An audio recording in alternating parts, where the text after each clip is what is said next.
الله الرحمن الرحيم. تجولت اليوم قناة تراث الأهوار مع أبو زهراء الإبراهيمي في محافظة ذي قار قضاء الفهود منطقة المجري. طبعا اليوم خرجنا جولة في داخل الأهوار وجاي نصور لكم الأهوار.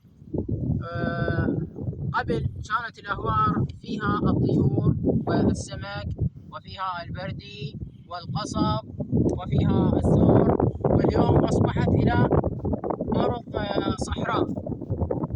فنتمنى من الحكومة العراقية يعني قدر الاستطاعة وقدر الإمكان يعني تتواصل ويا الجارة تركيا ويا الجارة إيران ويا الجارة سوريا على مود ترجع الأهوار من جديد وترجع الثروة السمكية وترجع الطبيعة إلى الأهوار. وشوفوا إنه هاي الأهوار شلون جميلة.